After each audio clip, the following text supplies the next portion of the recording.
News. Now, we've been talking about the IG report, the FISA memo, and how things are going to be pushed out into the open in the month of August. Well, we're in the month of August, and we're starting to get information from all different areas, not just from Q. We see from the House Intelligence Committee Chairman Devin Nunes, he said that Bruce Orr, a former top official in the Justice Department, will become more and more important as the GOP lawmakers look for evidence of power abuse and corruption at the highest level of the Obama administration. He said, I think people should pay close attention to it. Congressional investigators have found that Orr, who was the fourth highest ranking official in the Justice Department, acted as an intermediary between Steele after he was terminated as a source and the FBI's investigation into ties between Russians and President Trump's 2016 campaign. When Orr gave the Bureau information from Steele, agents made a record of it, and those records are in the form of so-called 302 reports, in which the FBI agents write up notes of interviews during investigation, and basically saying that they want all this information. And look at this, because we see something coming down the line here. We see that Judicial Watch and the Daily Caller, in a joint motion, they're saying they want Comey's emails to be preserved. And they're compelling the courts to preserve these emails. So both Judicial Watch and the Daily Caller both put a motion forward. And they went on to say, there is a reason to be concerned that the responsive records could be lost or destroyed. Judicial Watch pointed out that in June 2018, the Department of Justice Inspector General stated, we identified numerous instances in which Comey used a personal email account, Gmail account, to conduct FBI business. The Justice Department, in response to Judicial Watch's concerns, sent Mr. Comey a letter asking him to preserve records, but refused to make the letter available and opposed a preservation order. The court will allow the Department of Justice until September 28, 2018, to complete its review and release any of its responsive, non-exempt records to plaintiffs. That being said, the Department of Justice is also ordered to make rolling productions between today and September 28, 2018, at a reasonable intervals of any records that are reviewed and found to be responsive and non-exempt. The court will grant Judicial Watch motion. The Department of Justice is ordered to take all necessary and reasonable steps to ensure that any records that are potentially responsive to either the plaintiff's Freedom of Information request located on former Director Comey's personal email account, and that they are preserved. So right now they're trying to make sure that these emails are not removed, deleted, whatnot. We see Dianne Feinstein. She had a Chinese driver, turned out to be a spy, and she was head of the U.S. Senate Intelligence Committee and had no idea that there was a spy who was driving her car until she was notified. Well, the Chinese spy who worked for Senator Feinstein was identified. The spy's name is Russell Lowe. Russell Lowe was a Senator Feinstein's office manager. Some say it was a driver, maybe both. Lowe is a Chinese American who spent 20 years as the aide to Dianne Feinstein. Lowe worked for Feinstein while she was chair of the U.S. Senate Intelligence Committee. Russell Lowe is now the Secretary General of the Education for Social Justice Foundation. And again, here we have a spy right under Feinstein's nose, and really nothing was said about it. Corporate media didn't report on this like crazy. There was really nothing. I mean, should we say Feinstein was colluding with the Chinese? I mean, that's what it sounds like. It looks like there's some blowback with Facebook. They've lost a major advertiser, UniCredit, and they said, listen, we're going to be severing all ties from the social media giant because they have acted in an unethical way, and we don't want to be a part of this. And it looks like there might be other companies that do the same exact thing. We see Soros is out there, and he is ordering Facebook to ban all global warming deniers. And what we're seeing right now is people getting banned for many different reasons, from Twitter, from Facebook, from YouTube.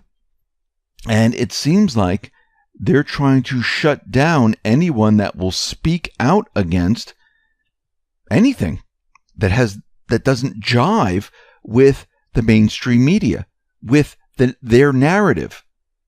And I think the reason why they're doing this, one, the elections are coming up.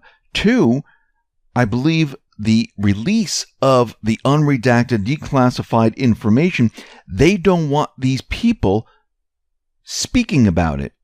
And if you notice, they're taking down those Twitter accounts, Facebook accounts, YouTube channels from those individuals or groups or organizations that have a huge following. And we see that their agenda, they are pushing it forward. We see the UK, they are restricting the OPCW access to Salisbury.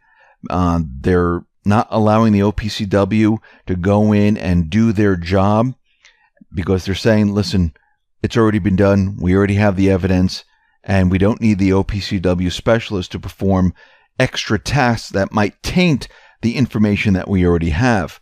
And once again, what I think is happening here is they're trying to protect their narrative, their false flag story. And if the OPCW goes in and really gathers the evidence and looks into what's going on here, they might come up with a different story.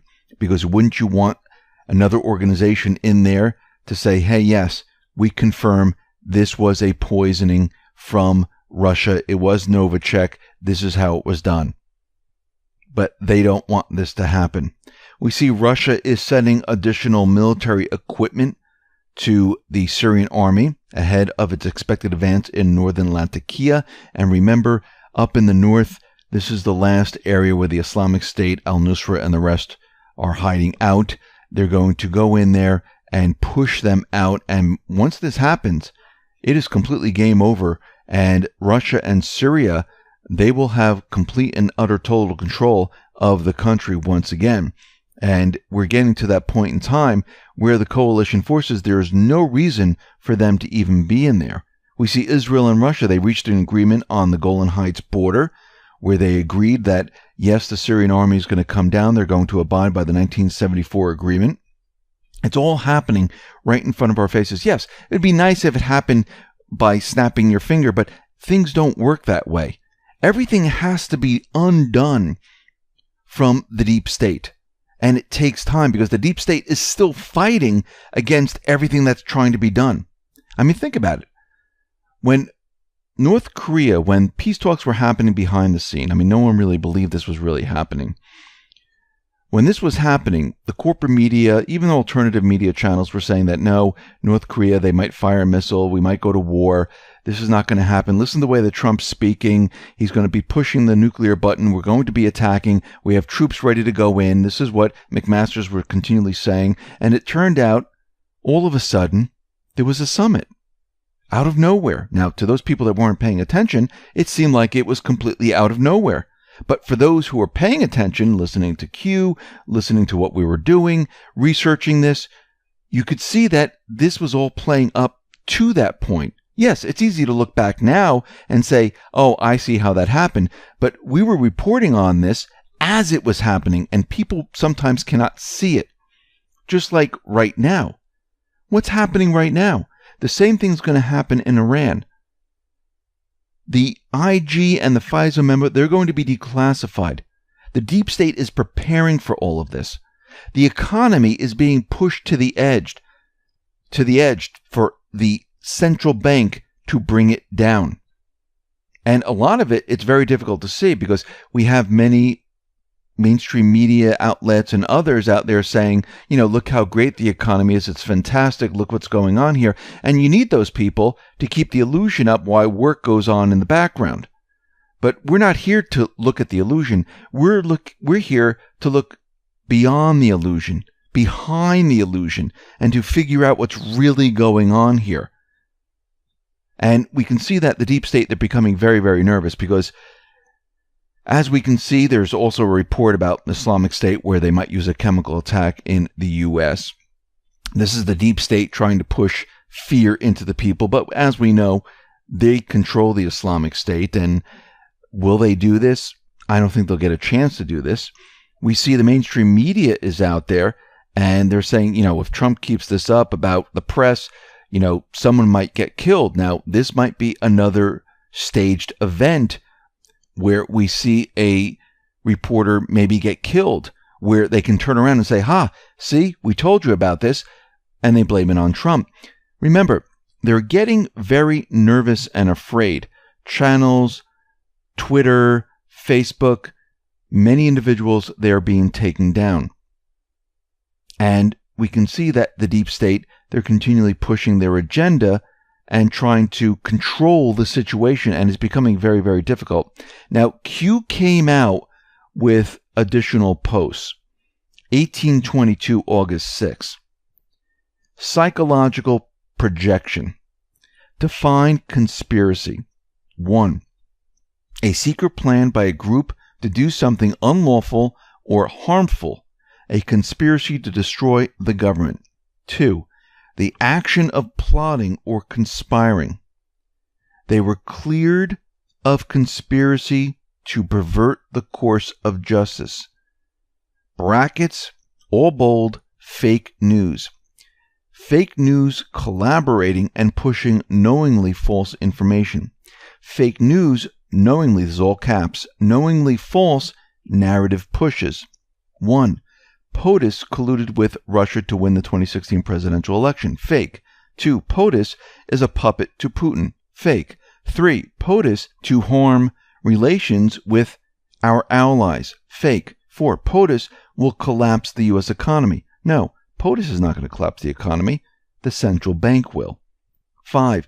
POTUS will cause war with North Korea. False. POTUS will cause war with Iran. False. Fake news. 8. POTUS will destroy the world. Fake news. 9. On and on. Knowingly false. Fear and scare push. They would rather see North Korea peace negotiations fail. They want war. Then see POTUS resolve. Scandalous media bias. Conspiracy. Collaboration. What are they hiding? Fake news media is not free and independent. Fake news media, propaganda arm of the Democratic Party. Think WikiLeaks. List of journalists who colluded with Hillary Rodham Clinton. DNC, 26th presidential election. They want you divided. Divided by race, divided by religion, divided by culture, divided by class, divided by political affiliation. Divided, you are weak. Together, you are strong. You, the people, have the power. This movement challenges their forced narrative. This movement challenges people to not simply trust what is being reported. Research for yourself. Think for yourself. Trust yourself. This movement is not about one person or a group of people. It's we, the people. You are witnessing a full panic attack by the fake news, media and covert alt media affiliates, foreign governments. They cannot contain or defeat what they do not understand. Is any of this normal? Think sealed indictment counts. Think resignations of CEOs. Think resignations of senators. Think resignations of Congress. Think termination of senior FBI. Think termination of senior Department of Justice. Watergate times 1,000. Attacks will only intensify. Logical thinking. Ask yourself a simple question. Why? All caps, 4 question marks. Q. And the question is, why are they so scared? Remember, going back, we said, and Q said, that the intelligence agencies, the mainstream media, they already know what's in the IG report. They already know what's in the FISA memo. They have the unredacted versions. They know what's coming out. they know the truth will be coming out, and this is what they're very afraid of. Post 1823, August 6th. The bill that opened the door for Twitter, Facebook, Google to censor and control.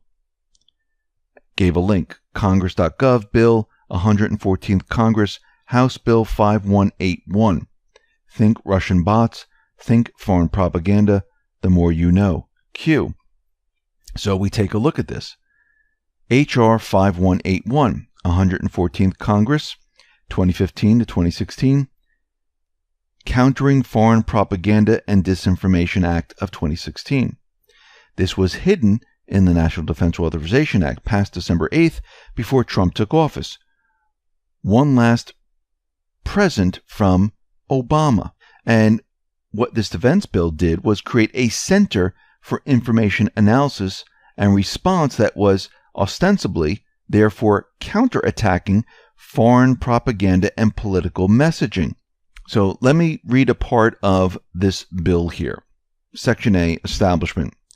Not later than 180 days after the date of enactment of this act, the Secretary of State shall, in coordination with Secretary of Defense, the Director of National Intelligence, the Broadcasting Board of Governors, and other relevant departments and agencies, establish a Center for Information Analysis and Response, in this section referred to as the Center. Now, with this bill, it allowed the U.S. government to funnel taxpayer dollars to media companies, NGOs, and political and activist groups. Section 1, Authorization of Appropriations. There is authorized to be appropriated to the Secretary of State for fiscal year 2017 and 2018 $20 million to support the Center and provide grants or contracts of financial support to civil society groups, journalists, non-governmental organizations, federally funded research and development centers, private companies, or academic institutions for the following purposes. And it goes on, but the important parts are these. Hidden in this whole entire thing of the 1,576-page NDAA in section 1259C, below subtitle E, labeled Other Matters, below Title 13, is approval for the funding of new propaganda agency which will be managed by the Secretary of State. The text was pretty much lifted word for word from the Portman-Murphy Countering Disinformation and Propaganda Act, except that Congress changed the name from the slightly ominous-sounding Center for Information Analysis and Response to a happier Global Engagement Center. And among other things, the center's function is to develop, plan, and synchronize whole-of-government initiatives to expose and counter foreign propaganda and disinformation directed against United States national security interests and proactively advance fact-based narratives that support United States allies and interests. Or, to put it simply, they're going to help the U.S. government distribute information that will support their interests, especially those interests that face scrutiny in other countries. Or, in other words, they'll be planting their people in academic situations and working with pretty much any industry they think will enhance their propaganda's reach and effectiveness.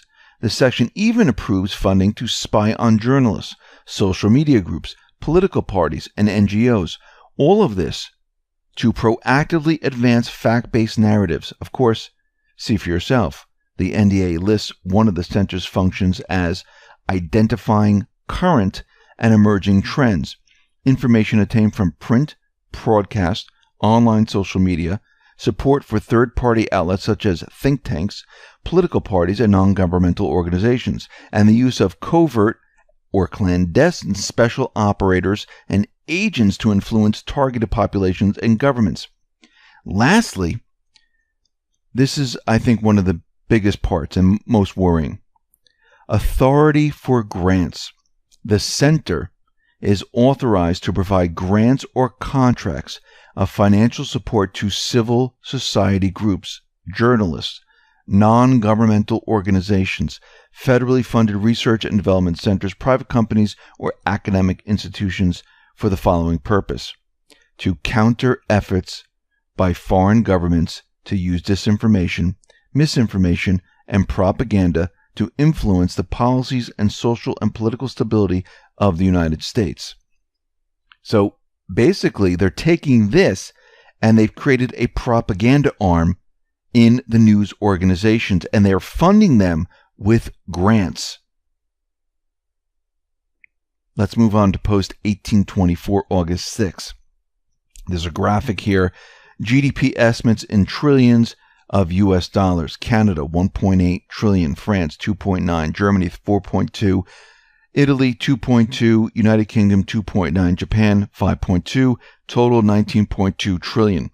GDP of the United States, 20.4 trillion.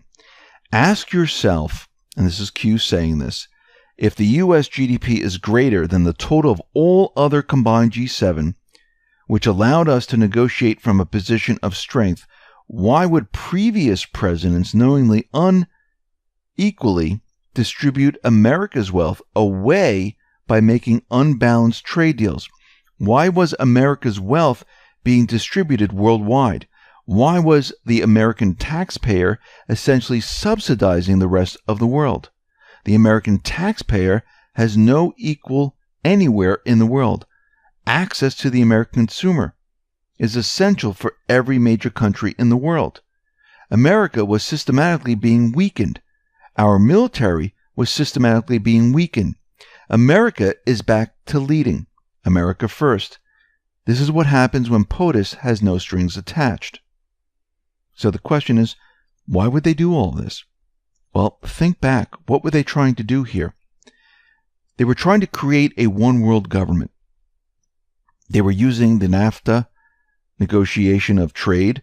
Then they were using the TPP, which would allow courts to go above each and every government. So if you have a court system which is above governments, they're calling the shots, they can control each and every one of the countries. The central bank, putting all the countries into debt, they can control them in that way. You can have a world government. Then you can set it up where the UN controls pretty much everything. Why would you have to remove the wealth from America? Because you would need to bring America down to the level of every other country. You'd have to even out the playing field. Why would you weaken the military? You don't want the U.S. people fighting back. Weaken the military, it makes it very difficult to fight back. You then have to fall in line. What's happening right now? The military budget is being boosted, not for war in other countries. So these individuals can't make this move. The wars in other countries, they're coming to an end. Listen to what Q just said. War is not going to be happening in Iran, in North Korea, in Venezuela, in many of the other areas. This is what the deep state wanted, but it's not happening. What's happening is the reverse. Peace is going to be happening all around in these countries. The reason why the military budget is being boosted is to protect us from the deep state, from trying to control us. They're not doing it to build up the forces to go to war. That'd be ridiculous at this point, because we see everything is winding down. I mean, if you listen to the corporate media and listen to other people, you think that war is going to move forward, just like in North Korea. No, the opposite is happening. A lot of this is fake news. I mean, no one even reported on the peace deal that was going on behind the scenes. But we had a peace deal, and people were scratching their head. How did this happen in North Korea? It makes no sense. We were just talking about war a second ago.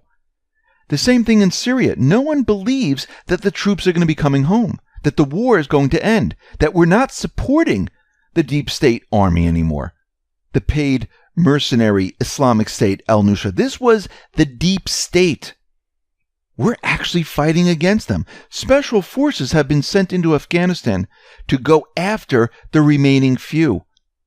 Secret peace talks behind the scenes are happening in Afghanistan. Actually, they're going very well. And soon we're going to hear an announcement. We're going to hear an announcement in Syria. All of this is happening at the same time. So why is the corporate media out there confusing the situation? Why are they making it seem like we're going to war, that everything is falling apart, that everything doesn't seem right? Because they don't know what else to do. They're in panic mode, and they're bringing out anything. No matter what they talk about, look at the little headlines at the bottom of each and every one of the screen. It has nothing to do with the topic they're talking about. Trump, he's a racist or whatever they put up there, or Trump Jr. They keep those in front of you to try to brainwash you. This is their whole purpose. What's happening here is that the truth is going to be coming out, and it's going to be coming out very, very soon. They're very nervous about this. And a country that they're trying to divide, they've been trying to divide us with race, with religion, and everything else. We're going to be divided no more.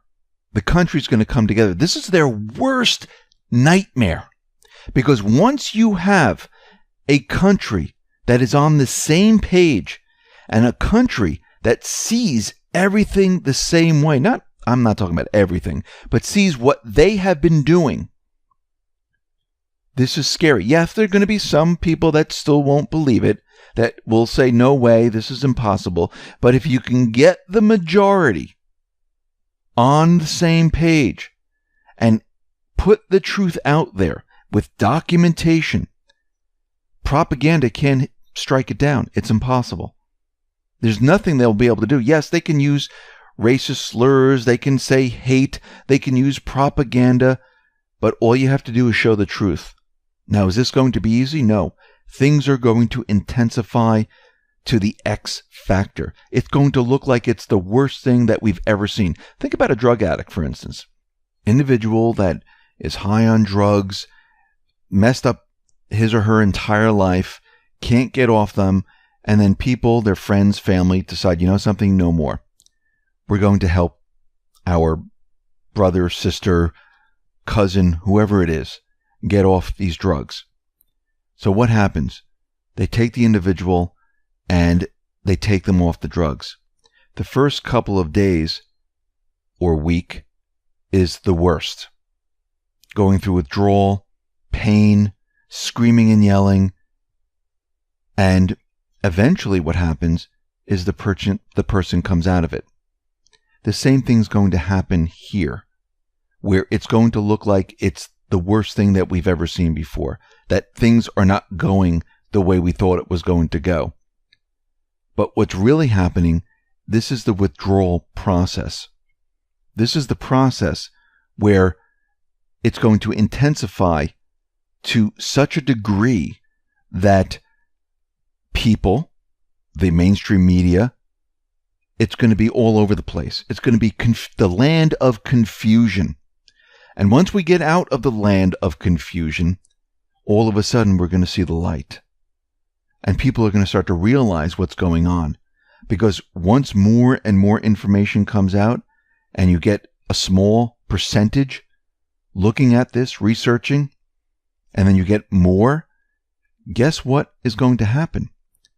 They're going to let more of this information come out. And once it starts, it's like an avalanche. It starts small, it builds up steam, it gets bigger and bigger and bigger, and you cannot stop it. At that point, the deep state, the mainstream media, everything else, they're doomed. They know this. This is why they're in panic mode.